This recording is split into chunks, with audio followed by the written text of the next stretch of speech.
Thanks for coming.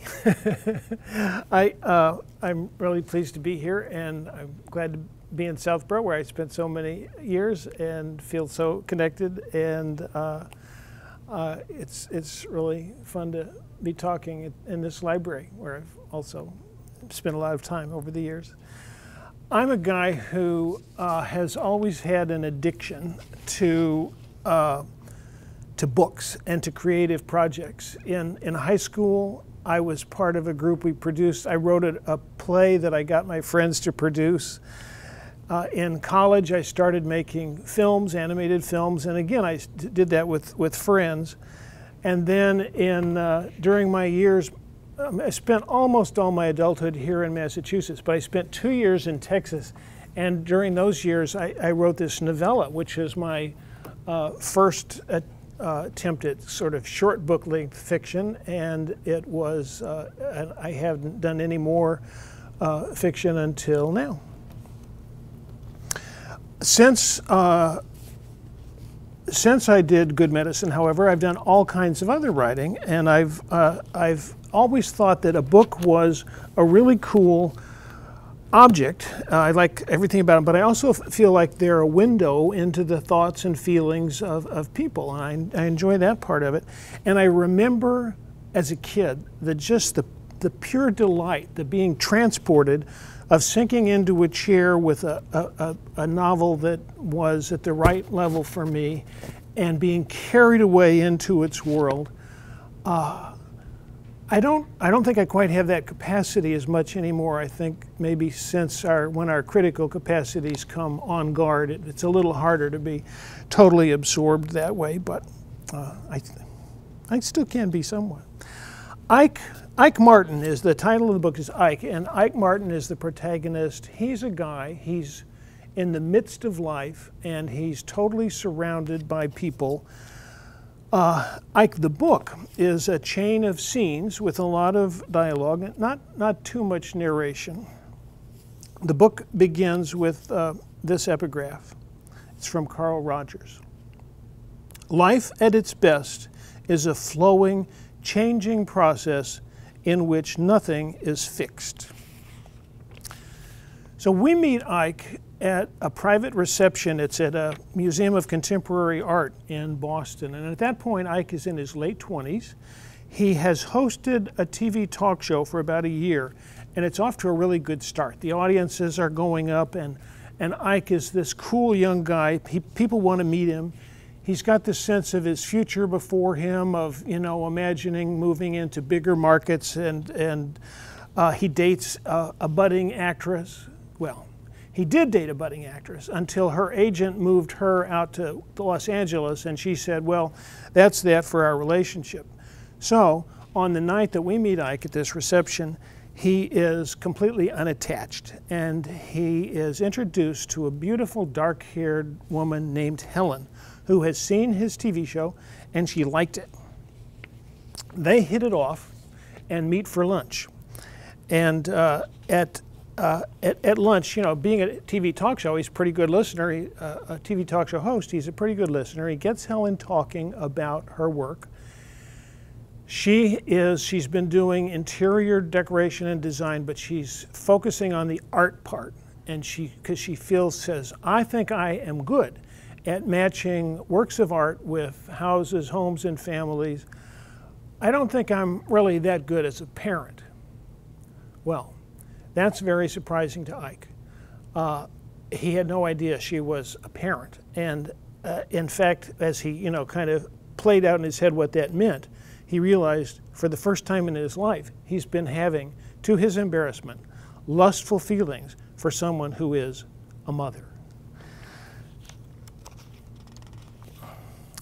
Helen decides to invite Ike on a picnic to meet her sons, and so they do that, and it goes well.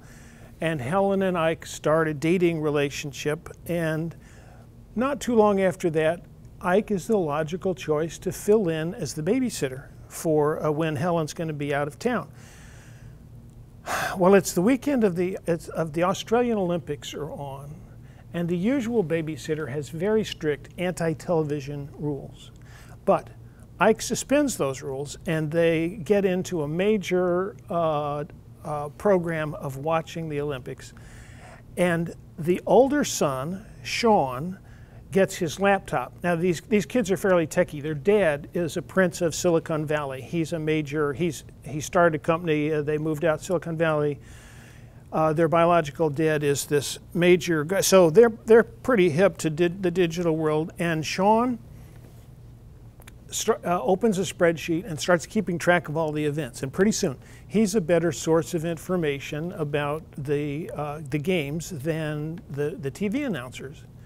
So little brother, Denver, doesn't want to imitate that exactly, but he gets a pencil and paper, and he starts taking votes on, like at the medal ceremonies, the national anthems of the different countries, which they like best, or TV commercials, which had the grossest subjects that they were being, grossest products that they stood for.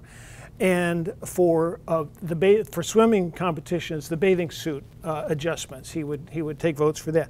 So when he discovered that was very amusing to his older brother and his babysitter, he made a big thing of it, and it became a source of pleasure to all of them. And after that weekend, Ike realized that when he wasn't with those boys, he missed them.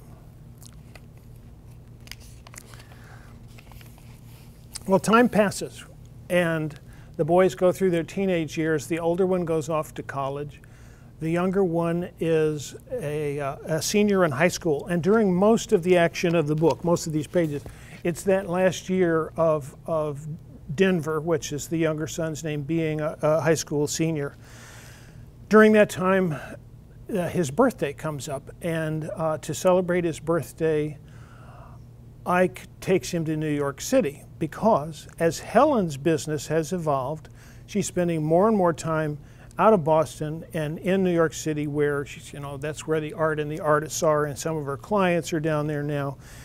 So down they go, and Ike and Denver encounter a guy named Julian Deftworth. Julian comes on with a silk ascot, and who knows, maybe it was peach, and a patronizing manner for these hicks from not New York City, and in fact, and Denver admits that they're actually from the suburbs. And I want to step now aside from like summarizing the story, and say about the process of the story, that this business of Julian was a surprise to me as writing a novel. So I needed a character, and I needed him to be obnoxious, and I bring on Julian, and I hated him, and I hated him, and anybody was supposed to. But as he kept coming up and the story went along, he developed other dimensions, and he turned out to have some fiber and to be kind of comical and ironic. And yes, by the end of the book, an astute observer, a teenage girl, says, it's amazing how he can be so real and so phony at the same time. So I turned out that I liked Julian after all.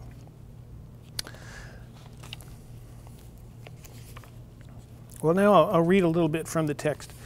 Ike is the host of this local talk show called Hubcaps, and his producer suggests that they get a guest from MIT named Bill Trippi. Bill is old. He's got an amazing resume that included the Apollo project, and he's a pretty smart guy, and he knows it. So here's Bill coming on to the show. Bill wanted to talk about climate change.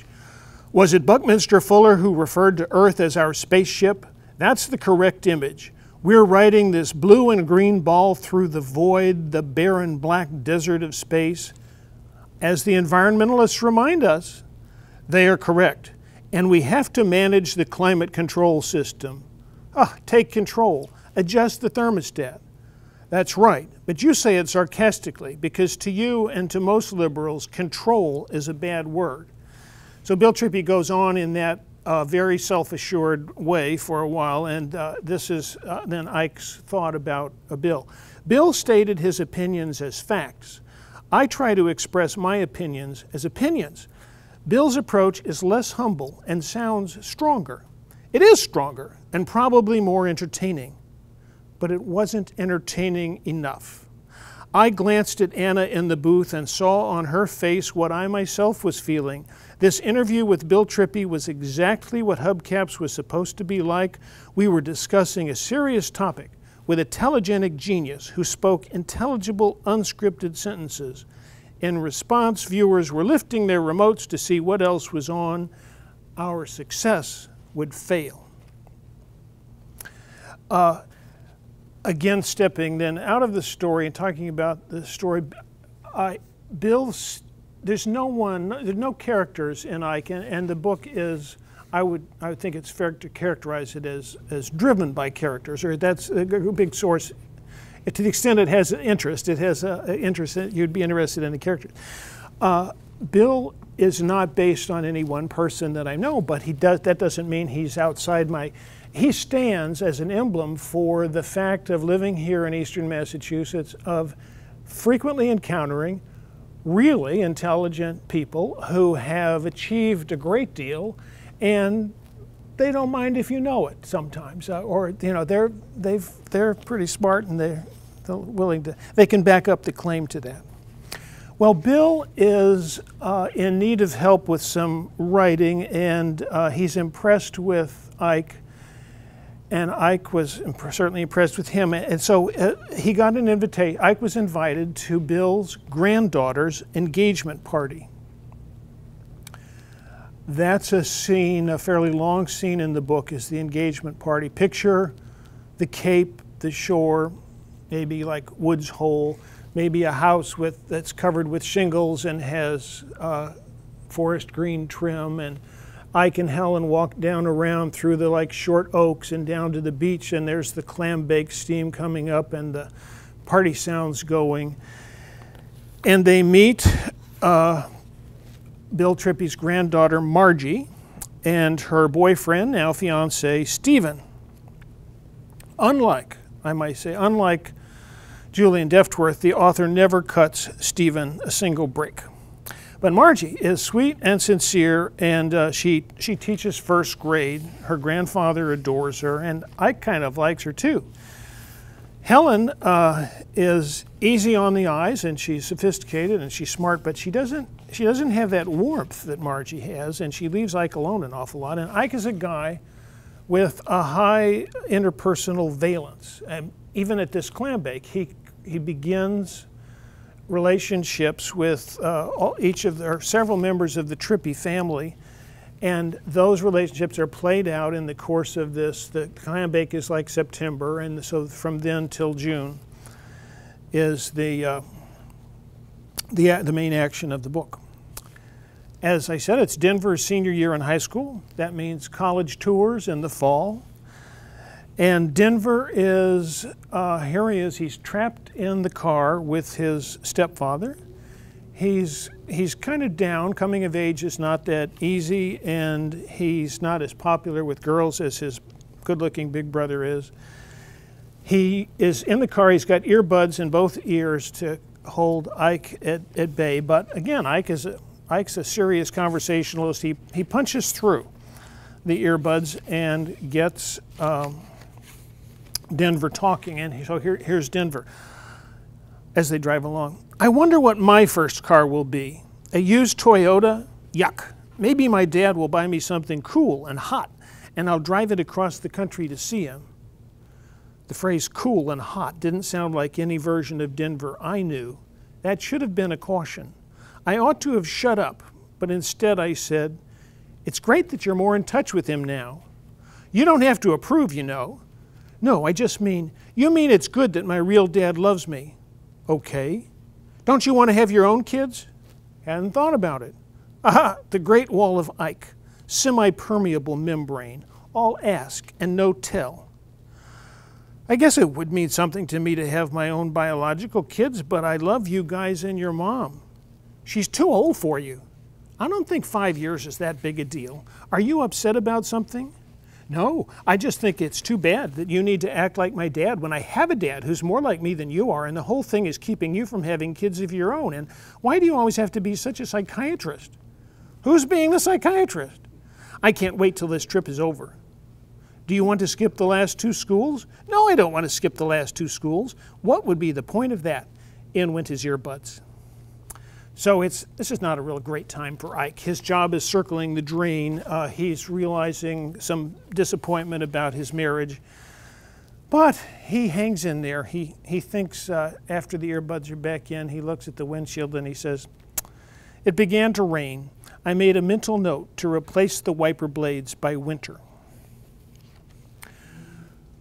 Well, fall is going along, and Ike lives in a town, you may be wondering, it is a suburban Boston town, it is west of Boston, but it's not Southborough, it's West Forest. And there in West Forest, life is fairly tame, but creativity might bubble up anywhere in this world, and it bubbled up at Thanksgiving when Helen, who on the whole was not a person who liked to cook and fuss around in the kitchen, but she loved Thanksgiving. She said, "I'm ADD. It's my annual day of domesticity." So she was getting into her Thanksgiving celebration when Sean arrives with his college girlfriend, his new girlfriend from college, and in comes Susan. Susan's tall. She has tattoos peeking out from under the ends of her sleeves. She's from Arizona. She smokes cigarettes, and she talks. Helen gets her talking about her studio art, and it turns out she paints bug faces. It might have been a beetle. Anyway, its jaws went sideways, and they all have those wild, multiple eyes, so that's what I'm painting. Some are from sketches that I made through my friend's microscope, and some are just made up with those eyes and sideways jaws and antenna, for God's sake. I'd love to see them. They're too strange. I don't think you'd like them. Try me. Well, okay, I could email you some pictures. That would be great. Helen now felt the ice was sufficiently broken for her to pry. How long have you been seeing Sean? Isn't that funny how people say seeing that way? Like seeing has sort of a double meaning about nudity privileges. Temporary and mutual, you know, not that it's any great treat to see me naked, but you know what I mean. How seeing means the same as going out with. And both of them mean sleeping with, but we don't say it that way. Right. And they really don't mean about the sleep. And it turns out that when you read books or see movies, all people are interested in is the part between when they first notice each other or meet or whatever, and when they start waking up together and getting to know each other's bathroom smells, because at that point it's like, who cares? From here on, good luck. Neither one of you was all that good looking to begin with. And now you'll just be eating corn chips together and getting enormous. I hope you don't mind the weird stuff I say. Sean's dad isn't. Oh my God, he's right there, and I'm so obscene. Well, as you can tell from that passage, that the author was on. It was a big relief to me when Susan was on stage, because she carried the storytelling right forward, and I never had to worry about keeping things going. When Susan was around, she was not around. Then Christmas comes, and Susan comes back in because Susan has been engaged to house sit. And with her artistic friend there in West Forest, while Ike goes to, the boys are out in California with their biological dad, and Ike goes to Ithaca, temporarily with Helen, but she has to go somewhere else, to Ithaca, New York, to where his parents live to spend with the holiday with his family. And so we get to see Ike in his native habitat, which includes in the living room an aquarium that his dad keeps, and Denver has always loved that aquarium. So Ike takes a video of the aquarium to send by, on his cell phone, to send off through the internet to his beloved stepson, Denver. Meanwhile, his brother, Henry, who's kind of a bachelor, he's playing a tenor, he's playing Christmas carols in the same room on a tenor recorder, and when this text arrives from Denver. Hey fish, looking good. Hey Ike, guess what? Sally does everyone's laundry. Sally is his new stepmother.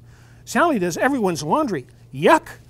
What an invasion of privacy that must have seemed to Denver, who had done all his own laundry since he was old enough to reach the washing machine. None of us could have imagined Helen touching our dirty clothes. Merry Christmas, Denver, I replied through the phone. Oh, holy night stopped. The music had slumped and slid off the table. Did the fish notice the interruption? If so, they gave no sign. I asked Henry if he thought the black mollies had been listening. I hope so, he said. Maybe they think we believe the Christmas story. Are fish religious? Those glass walls must give them a strange take on the universe. Henry picked up his music and propped it up. It looked just as unstable as before. A consciousness came to me of sitting in the room with my bachelor brother. We were two odd ducks. Me, married with grown children who were with their real father while their mother arrived in Paris. A sense came to me of being awkwardly poised in life, of having mistimed my passage. Well, I think that passage in the difference, in the prose sense, to me illustrates two things about what a novel can be. For one thing, it's supposed to be entertaining. So hopefully this series of images that is created by the narration is entertaining, but also a novel, you can't make up rules for novels, but it's nice sometimes when a novel is an artifact of a time and a place. And this is an artifact of a time when so many of us are using our electronic devices to communicate from all different places. When Ike's in an airport and he suddenly needs to know the history of the Central Pacific Railroad, it's trivial. He's got it on his phone in seconds and finds out what he needs to know. So people are communicating through all these different channels, but I recognize they are still using English sentences and pictures of faces and things. So the kind of change with consistency is part of it. Another way that this is an artifact of time is that I think that, and here I do know from personal experience, that holidays present a particular challenge to complicated families because everybody can only be in one place at one time. So that also is the way of families trying to deal with that and be creative about it and be loving to all concerned is another part of our time. Well, we're still here, it's still Christmas Eve. Ike's cell phone rings. It's Susan calling from West Forest. Or they've thrown the circuit breaker. They can't find the box. Readers of the book will find out how Camo, that's the friend's name, the artist's friend's name, how did Camo blow the fuse? And Camo's boyfriend turns up. His name is, or his nickname is Barbie's Kin. He's a very slender, very handsome kid. He's pale. His handsomeness is a little bit hidden by the fact that his dark hair has patches of bright yellow bleached in it. But he has extremely good manners. Well, Barbie's Kin and Camo and Susan throw a New Year's Eve party. And Ike gets wind of this in Ithaca and decides he better get home for the party. So he does get home, and he is there. And if you read this book, you'll be there too. Meanwhile, out in California, there's trouble. Denver, the kid, is not sticking with his father's program of what his school project should be. And that ends up giving us a chance to go with Ike first to the Sierra Nevada and then to Yellowstone deep in the wintertime. So this last scene that I'm going to read is Ike is in the geyser basin. It's dark, it's cold. Ike's in a personal crisis. He's upset, and he thinks he's all alone out there on the boardwalks. No one else was outside the lodge, so I thought, until I came upon a young couple. "Would you take our picture?" the man asked. They were in a wide place in the boardwalk that, in season, allowed admiring crowds to gather in front of one of the colorful hot springs. The woman's face was slender, but her stomach bulged beneath her parka. "This is our last pre-baby adventure," she said. She was arm in arm with her husband. So Ike took pictures of them, and they looked at them, and Ike said, "Want more?" "If you don't mind," the woman said. She hoped for a photo that matched the way she felt about them as a couple. That was my guess. She wanted them to look harmonious and supportive of each other, a trust-solid unit advancing to the next phase of their lives.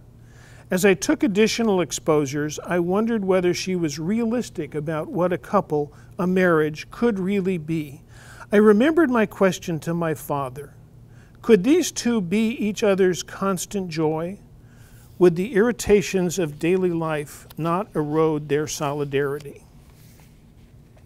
That way that Ike has of wondering about people, that even in casual encounters like that, I would have to admit sometimes reminds me, sometimes as I read this, and it reminds me of myself, because as one of my friends who helped me with the proofing said, well, she said, Ron, Ike is not Ron, but Ike is not Ron. And I think I would plead guilty to sharing that curiosity with Ike that way he has of meeting people and sort of in imagination running them like back to childhood or forward to another time of their lives. That interest is why my current day job of being, I named myself editor-in-chief of the Personal History Press. I've been helping people bring out their memoirs, and it's a really good day job for me because of that.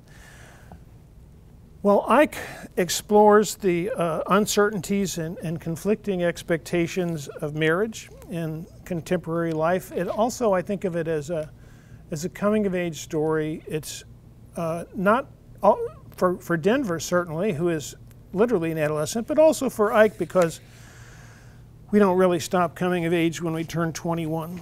And I think it reflects Carl Rogers' thought about the flow and change in life.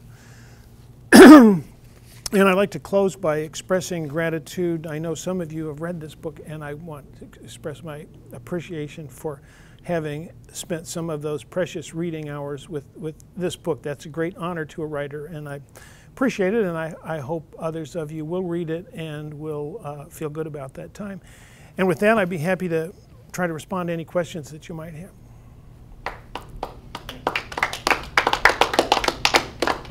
I'm kind of curious about the names that you chose. I'm sorry? I'm curious about the names that you chose for your characters, like Denver and Julian. I mean, Julian fits, in my mind, the way you describe Julian, especially upon first meeting Julian. But how do you choose? Not in a particularly conscious process, and it's a fallible one. I sometimes changed people's names,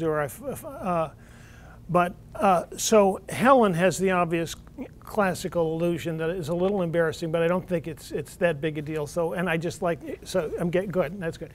Ike, I can't explain.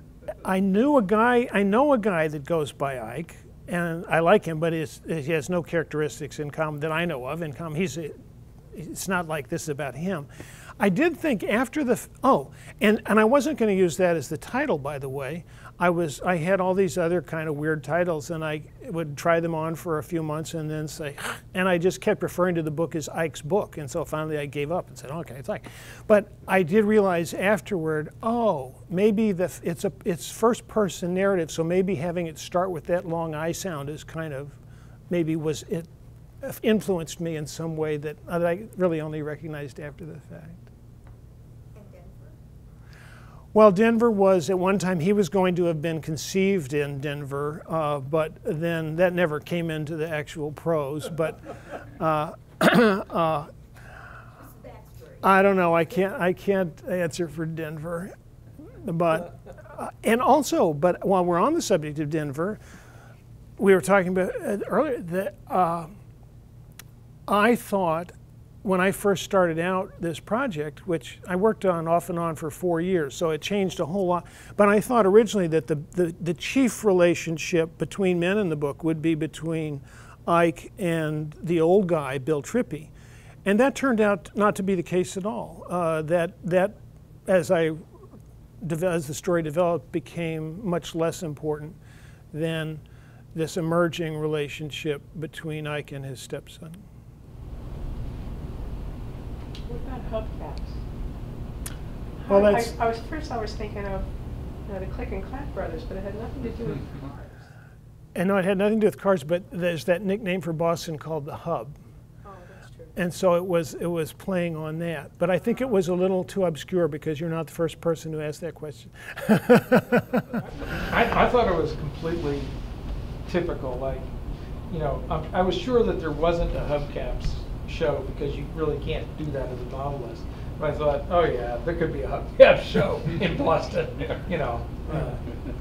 So, and the caps part would be like the importance or the grandeur of the guests, so they're the big deals, and that's all. So we've read that you wrote part of this longhand. Could you talk about how that came about? The question is that how did I end up writing the first draft in longhand? I've always, you know, I learned to type in high school, and when I was in college, some of my guys that lived on my hall in the dorm would come in to watch me type. I could go so fast. So how did they change from and I've always composed on the typewriter, and you know, since the age of word processing, always on the computer like everybody. No more correction tape. So that was all good. And I went camping once, and I took a yellow pad. I decided not to try to, you know, test the battery life of any of my various devices, and I took a yellow pad and sat in my comfy little chair by the campfire, and I never stopped then writing first draft on the pad, and I think it has to do. I mean, I was doing it this morning again, and again, it slows me down, so that the words are coming out slowly, and I'm watching my hand go across the page, and that I think my mental life is slow enough that I need that time for the cycles to be going, so that the ideas are going ahead of the creation of the sentences, and that helps me develop what I experience as interesting stuff. And instead of constantly getting to a place where you go, okay, what now? So you don't really want to get to those what now places, and that helped me with that. Did it give you a certain editorial freedom then to make notes and, you know, margin notes? Oh yeah, margin notes, and like trying to, when I'm finishing for the day, trying to finish in a place where I know exactly where I'll start the next time I pick up the pen the next morning. I'll also do a little journal keeping. I write like where I am and what the big news is. You know, the bluebirds just fledged or whatever. So I get all of that, and then, but I only do the first draft on paper, and then I type it in, and I'm one of those writers who goes by that maxim, or for whom the maxim, there's no such thing as good writing, only good rewriting, is certainly true. What comes out between two covers doesn't, well, it would be interesting. It's way different than what I originally wrote, because it's been revised many times since then, and you know, like everybody, I tend to get into unconscious patterns that I end up getting taken out, and then a lot of stuff ends up on the cutting room floor, justifiably. Was Sean a more important character early on in the report? The fact that I kind of focuses on Denver in this book? No, Sean, I never thought of as more important. He was very important in having these, and bringing Susan Speaks into the story, but there wasn't quite. There was never a temptation to try to have an equally strong relationship between the two of them. He was one piece that might have ended up on the cutting room floor was expressing the idea that Sean had this self-containedness about him. He was investing his own money at a young age. He was sort of, and he wasn't. He didn't have that creativity that Denver had, but he also didn't have the emotional needs that Denver had. So he wasn't as available emotionally to the storyteller, I would say. And that was okay, because a lot else was going on. You mentioned a few times how parts would evolve differently than how you had imagined. What surprised you the most by the time you got done? Was there any part that actually surprised you, how it turned out? Well, I certainly never expected Camo to form the ambition of going on stage at Disney World. And so that was a minor surprise. And then I'll avoid some surprises that would be spoilers. So I guess I think I used in my talk the example that was the biggest, that was Julian's evolution between a cartoon character of an effete urban guy and somebody who turned out to make his own beer and be up for high adventure even when opportunity called. It's a good question. Well, thanks again for coming. It's great to see everybody.